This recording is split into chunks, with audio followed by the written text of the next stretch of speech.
बोला काय बरं ट्विट केलं मी? ट्विट आहे जय महाराष्ट्र शुभ प्रभात आणि टॅग केलंय फडणवीस, अमित शहा, नरेंद्र मोदी यांना. या ट्विटचा अर्थ काय समजायचा? या ट्विटचा अर्थ काय असणार? सकाळी उठल्यावरती आपण आपल्या प्रिय माणसांना जय महाराष्ट्र करतो आणि सांगतो की महाराष्ट्र आणि शिवसेना, शिवसेनेचे वाघ जिवंत आहेत. बरं, मला सवय. आता बघा, नरेंद्र मोदी देशाचे प्रधानमंत्री आहेत, अमित शहा या देशाचे गृहमंत्री आहेत, फडणवीस या राज्याचे मुख्यमंत्री आहेत, आणि या तिघांनी मिळून शिवसेना तोडली, म्हणजे महाराष्ट्र कमजोर करण्याचा प्रयत्न केला. त्याच्यात त्यांना मी सांगितलं की आहोत आम्ही अजून, टायगर है भी जिंदे है, सब जिंदा है जगह जगह पे. आणि 5 जुलैला मराठी विजय दिवस जो आहे त्याचं त्यांनाही आम्ही आमंत्रण देणार आहोत किंवा त्यांनी बघावं हा विजय दिवसाचा सोहळा काय आहे 5 जुलैला. तो मराठी भाषेसंदर्भात किंवा हिंदी सक्ती संदर्भात मराठी एकजुटीनं विजय प्राप्त केला. हा विजय या महाराष्ट्र देशांवरचा विजय प्राप्त आहे, म्हणून त्यांना जय महाराष्ट्र केला. पण त्याआधी तुम्ही म्हणालात की आमचे प्रिय नेते आहेत. इतक्या सगळ्या राजकीय घडामोडींनंतरही नरेंद्र मोदी, अमित शहा आणि देवेंद्र फडणवीस हे तुमच्यासाठी प्रिय नेते आहेत देशाचे. त्यांनी ज्या पद्धतीनं, बघा, शत्रूला कधीही प्रिय म्हटलं पाहिजे. शिवसेना प्रमुखांनी सांगितलेलं आहे की शत्रू हा तोला मोलाचा असायला पाहिजे. महाराष्ट्राच्या दुश्मनांना आम्ही, जो काल संघर्ष झाला आम्ही त्या दुश्मनांना दाखवलं महाराष्ट्राची एकजूट काय आहे ती. Hate the sin but not the sinner. पापाचा द्वेष करा, पाप्याचा करू नका, असं एक इंग्रजीमध्ये सुविचार आहे. Hate the sin but not the sinner. आणि असे जेव्हा दुश्मन महाराष्ट्राच्या समोर राहतील तेव्हा आम्हाला लढाईला, संघर्ष करायला, शिवसेनेला असेल किंवा माननीय उद्धव ठाकरे असतील, राज ठाकरे असतील, शरद पवार साहेब असतील, आम्हाला मजा येते. आम्ही लढणारे लोक आहोत. त्यांना वाटलं असेल की त्यांनी जे घाव घातले त्याच्यामुळे महाराष्ट्र कोलमडून गेला किंवा शिवसेना कोलमडून गेली. अजिबात नाही. आम्ही उभे आहोत आणि उभे राहणार, लढणार आणि एक दिवस तुम्हाला घरी पाठवणार.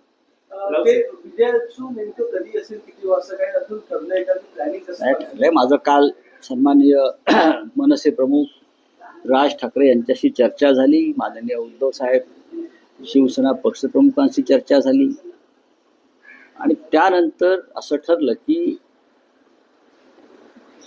वरळीला जे डोम सभागृह आहे मोठं, तिथे हा सोहळा करावा. पण त्याचबरोबर शिवसेनेनं आधी शिवतीर्थ मिळावं या कार्यक्रमासाठी.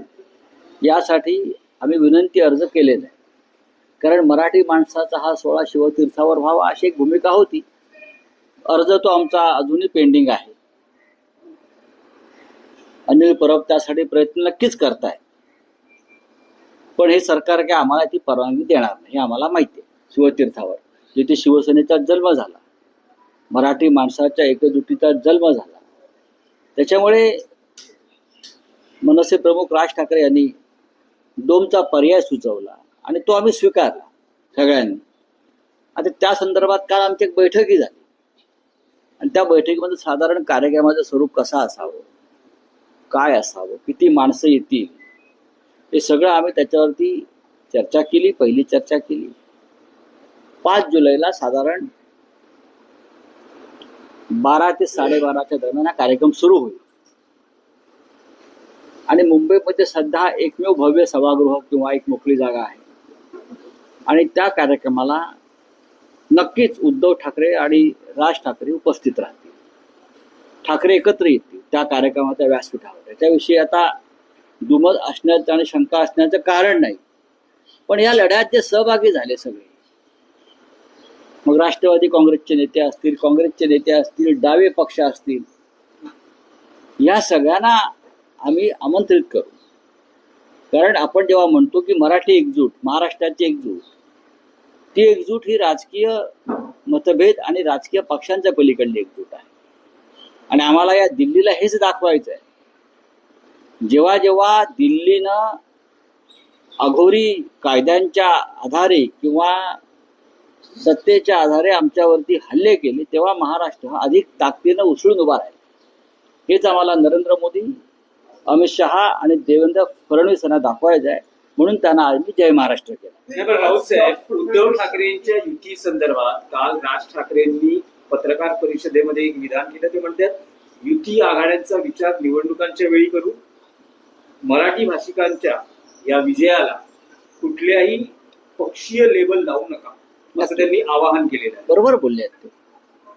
तर चुकीचं काय बोलले? हा विषय आधीपासूनच चर्चेमध्ये आहे की या मोर्चा असेल, विजय मेळावा असेल, याला पक्षीय लेबल लाव. हे जरी खरं असलं तरी या सोहळ्याचं आयोजन हे शिवसेना आणि मनसे एकत्र करते, हे तेवढंच खरं आहे ना. दुसरं तर कोणी करत नाहीये. या संदर्भातल्या बैठका दोन पक्षातच होत आहेत. या संदर्भात चर्चा श्री राज ठाकरे आणि श्री उद्धव ठाकरे यांच्याशीच होते. हे सुद्धा तुम्हाला दुर्लक्षित करता येणार नाही. बाकी आपण असे कितीही बोललो, काही केलं तरी शेवटी दोन पक्षांच्या माध्यमातूनच हे सगळं घडत आहे. नाही, पण देवेंद्र फडणवीस यावर म्हणत आहेत की दोन भावांना एकत्र येऊ नये त्यांनी, असा मी कुठला जी आर काढलेला नाही. त्यांनी एकत्र यावं, क्रिकेट खेळावं, टेनिस खेळावं, हा त्यांचा वैयक्तिक विषय. बघा, देवेंद्र फडणवीस यांनी जी आर काढल्यामुळे काही शिवसेनेची स्थापना झाली नाही ना. आणि देवेंद्र फडणवीस यांनी जी आर काढल्यामुळे मराठी माणसं एका माध्यमातूनच हे सगळं घडत आहे. नाही, पण देवेंद्र फडणवीस यावर म्हणत आहेत की दोन भावांना एकत्र येऊ नये त्यांनी, असा मी कुठला जी आर काढलेला नाही. त्यांनी एकत्र यावं, क्रिकेट खेळावं, टेनिस खेळावं, हा त्यांचा वैयक्तिक विषय. बघा, देवेंद्र फडणवीस यांनी जी आर काढल्यामुळे काही शिवसेनेची स्थापना झाली नाही ना. आणि देवेंद्र फडणवीस यांनी जी आर काढल्यामुळे मराठी माणसं एकत्र आली नाहीत. देवेंद्र फडणवीस यांनी जी आर काढला शिवसेना फोडण्याचा, तरी मराठी माणूस एकत्रच आहे. त्याच्यामुळे जी आरच्या गोष्टी तुम्ही आम्हाला सांगू नका. एक आपली स्क्रिप्ट जी आहे ती गहाळ पडलेली आहे किंवा ती ईडीकडे पडलेली आहे, कोणती स्क्रिप्ट आहे त्यानंतर हो, करेल ना. एक तर ठाकरे 2 या सिनेमाचं एक अर्ध स्क्रिप्ट ईडीवाले घेऊन गेले.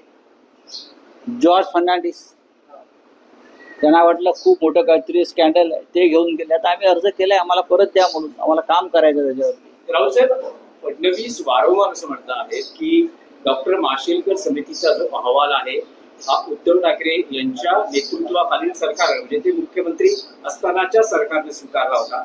काल त्यांनी असं विधान केलं आहे की उद्धव ठाकरेंचे उजवा हात समजले जाणारे उपनेता विजय कदम यांनी हा अहवाल लिहिला आणि तो मंत्रिमंडळाच्या बैठकीत मांडण्यात आला आणि तो स्वीकारण्यात आला. तो अहवाल समोर आणा ना लोकांसमोर. आम्ही वारंवार काय सांगतोय, तो जो अहवाल आहे तो स्वीकारला, त्याच्यावरती काय कार्यवाही केली, त्यानंतर तेव्हाच्या मुख्यमंत्र्यांनी कोणता जी आर काढला, हे समोर आणा. तो जी आर जसा देवेंद्र फडणवीस यांनी मुख्यमंत्री म्हणून एक जी आर काढला, हिंदी त्रिभाषा सूत्रानुसार तिसरी भाषा म्हणून सक्तीची, हा जी आर आहे ना. त्याच्या विरुद्ध आम्ही आंदोलन केलं. अशा प्रकारचा जी आर जर तेव्हाच्या मुख्यमंत्र्यांनी काढला असेल तर लपवतात कशाला? तुमच्या हातात सरकार आहे. बघा, हे खोटारडे लोक आहेत. हे खोटेपणातून सत्तेवर आले. ढोंग हे त्यांचं हत्यार आहे. त्यांच्याकडे दुसरं खोटं बोलण्याशिवाय दुसरं कोणतंही साधन नाही. हे खोटं बोलत आहे. जर उद्धव ठाकरे साहेबांचा जी आर असता तर आम्ही तो कशाला जाळला असता? आम्ही तुमचा जी आर जाळतोय, तुम्ही आमचा जी आर जाळा ना. उद्धव ठाकरे साहेबांनी जो जी आर काढला असं म्हणताय किंवा काय, तो जाळा ना तुम्ही भाजपवाल्यांनो. आम्ही तुम्हाला जागा देतो जाळायला आझाद मैदानला किंवा शिवसेना भवनासमोर येऊन जाळा. आम्ही देवेंद्र फडणवीस यांचा जी आर जाळतो. आमचा जी आर असेल उद्धव साहेबांच्या सहीचा, त्यांनी तो जाळावा आणि शिवसेना भवनासमोरच्या गडकरी चौकातून जाळावा. आम्ही त्यांना साफसफाई करून देतो. आणखी एक विषय आहे. बोला, तुम्ही एका बाजूला ठाकरे युतीची नांदी म्हणतात, तर दुसऱ्या बाजूला काँग्रेसनं स्थानिक स्वराज्य संस्थांच्या निवडणुकांसाठी स्वबळावर लढण्याची चाचपणी सुरू केली आहे. करू द्या. त्यात झालं काय? काँग्रेस हा एक स्वतंत्र राष्ट्रीय पक्ष आहे. निवडणुका संदर्भात कोणता निर्णय घ्यायचा, काय करायचं, महाविकास आघाडी लोकसभा आणि विधानसभेसाठी होती. स्थानिक स्वराज्य संस्था हा प्रत्येक पक्षाचा स्वतंत्र विषय आहे. बोलिए, आपका क्या है? बोला बोला बोलिए. सेंटिमेंट जानना चाहेंगे आपकी जो जल्लोष आपका जो जल्लोष होने वाला है वो कहाँ पे होने वाला है, डॉक्यूमेंट्स आपको दिखने वाले हैं, किस तरीके से योजना बनेगी? देखिए, मराठी विजय दिवस, जो मराठी विजय दिवस है, हम एक साथ आ गए, पूरी मराठी जनता, राज ठाकरे, उद्धव ठाकरे, शरद पवार जी, कांग्रेस के लीडर्स, और हमने जो हिंदी ज़बरदस्ती यहाँ कर रहे थे प्राइमरी एजुकेशन स्कूलों में, वो अध्यादेश को हमने हटा दिया, वो पीछे ले लिया. महाराष्ट्र के लिए ये एक विजय का, एक जल्लोष का दिन है. तो 5 तारीख को हम एक मोर्चा निकालने वाले थे इस अध्यादेश, सरकारी आदेश के खिलाफ. अब उसकी ज़रूरत नहीं है, तो हम 5 तारीख को एक भव्य विजय जल्लोष का कार्यक्रम करेंगे, मराठी विजय दिवस. और उसमें 5 तारीख को होगा ये वर्ली में जो डोम सभागृह है, बहुत बड़ी संख्या में लोग वहाँ जमा होते हैं. वहाँ उद्धव ठाकरे जी, राज ठाकरे जी एक साथ मंच साझा करेंगे. जो महाराष्ट्र की जनता की इच्छा है कि ये 2 नेता, 2 भाई एक साथ दिखने चाहिए. मुझे लगता है 5 तारीख को ये नज़ारा पूरे राज्य को और देश को दिखेगा. ऑपोजिशन जो बाकी पार्टी को बुलाया जाएगा, शिंदे सेना भी है, बाकी सब इनको भी बुलाया जाएगा. हम सबको बुलाएंगे, हम सबको बुलाएंगे ना. अपने आप को जो लोग मराठी मानते हैं, एकनाथ शिंदे को बुलाएंगे, अजित पवार को बुलाएंगे, देवेंद्र फडणवीस को बुलाएंगे, नितिन गडकरी को बुलाएंगे. आप नाम दीजिए, हम सबको बुला लेंगे.